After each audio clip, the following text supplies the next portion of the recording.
A coal cannot burn by itself. प्रभु के लोगों, कोयला हम सब जानते हैं, कोयला अपने आप में अकेला नहीं जल सकता. That is so true with us also. As Christians, we all have fire. We all have that warmth within us. But उसके बावजूद जब कलीसिया साथ में संगति नहीं करती है तो हम ठंडे पड़ सकते हैं. Good morning, welcome to this word for the day. आज के वचन में आपका स्वागत है. प्रभु के लोगों, today we are dealing with this topic called don't neglect your church fellowship. अपनी कलीसिया की संगति को मिस मत करें. Let us understand what the writer of Hebrew is trying to tell us. हम देखेंगे इब्रानियों का किताब, हम खोलेंगे. इब्रानियों का किताब नए नियम में आता है. It says, chapter 10 verse 25 says, and let us not neglect our meeting together as some people do, but encourage one another, especially now that the day of his return, that is Jesus' return, is drawing near. प्रभु के लोगों, we are living in an age wherein there are so many Christians who are living a churchless culture.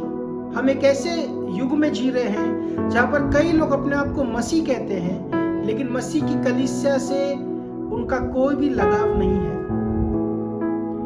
Today the Lord wants to address this thought.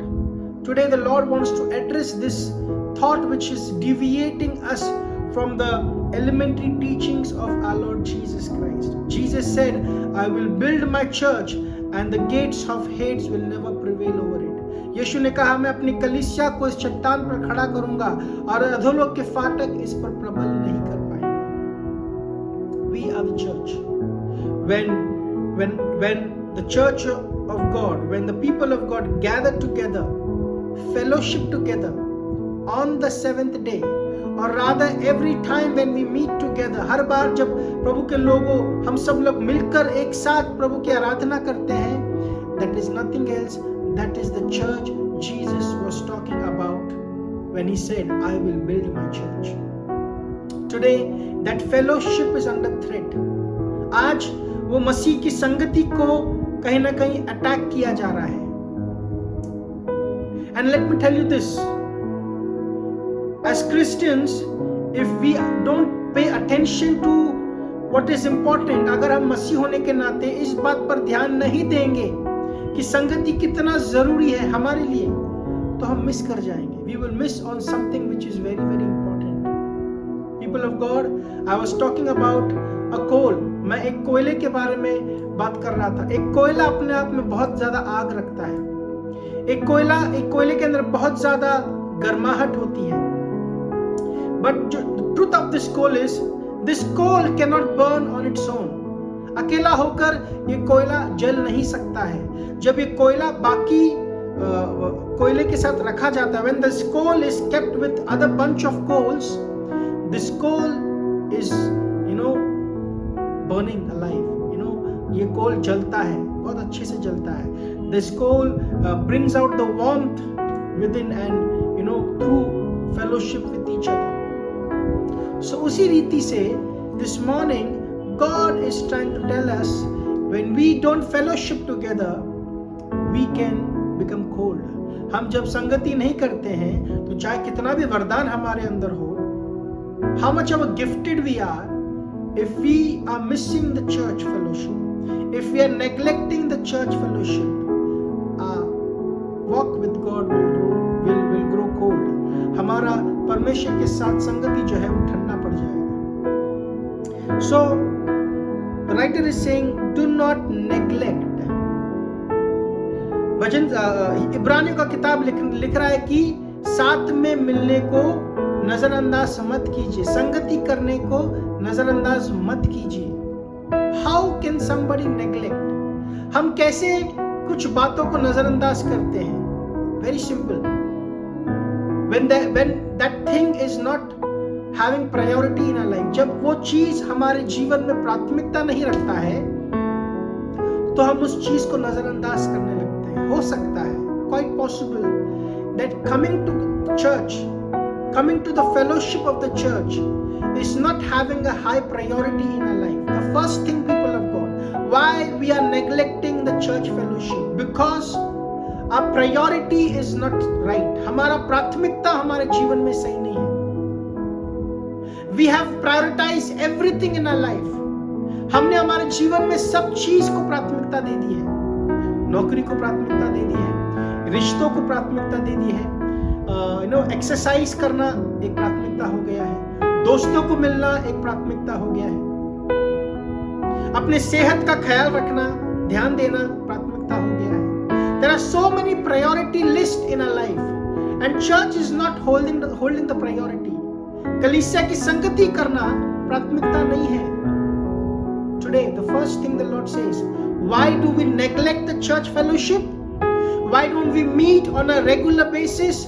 Because fellowship of the church is not on the higher priority. कलीसिया के साथ संगति करना हमारे लिए प्राथमिकता नहीं रहा. सो पहली चीज इस सुबह के वक्त प्रभु के लोगों, परमेश्वर आपसे और मुझसे कहना चाहते हैं, prioritise church fellowship in our life. हमारे जीवन में कलीसिया की संगति को रखने को प्राथमिकता दीजिए. फिर से मैं कहना चाहता हूं, हमारी कलीसिया की संगति को प्राथमिकता रखें. Prioritise church fellowship in our life. That's the first thing. When you have church fellowship as the highest priority, you will not neglect the church. आप कलीसिया को नजरअंदाज नहीं करोगे. That's the first thing. Second thing, the writer is saying, do it as more, because the day of his return is very near. Jesus, listen to this, the return of Jesus, our Messiah, is very near. मसीह यीशु जो हमारा मसीहा है, उसका आने का समय बहुत निकट है. And we all know this. Nobody is ignorant of this. कोई भी हम इस बात से अनजान नहीं है कि यीशु अपनी कलीसिया के लिए आने वाला है. यीशु अपनी कलीसिया, अपनी दुल्हन को लेने आने वाला है. Second thing, why we should prioritize church fellowship? हमें मसीह की कलीसिया को प्राथमिकता क्यों देना है? दूसरा बात, क्योंकि यीशु मसीह जो दूल्हा है, the groom, he is going to come to take his church. यीशु अपनी कलीसिया, अपनी दुल्हन को लेने आने वाला है.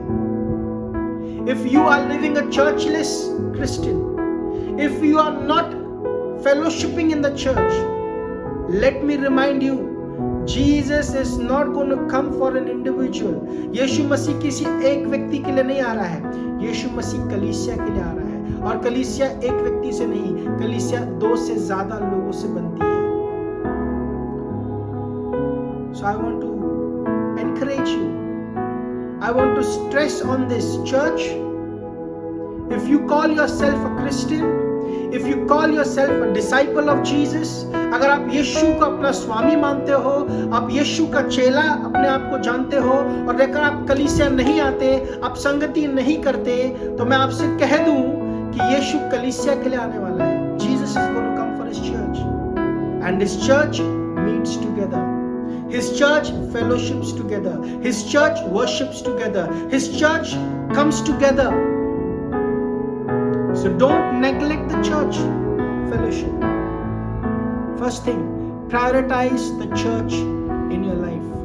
Don't neglect the church. Second thing, remind yourself that Jesus is coming to take his church. Amen.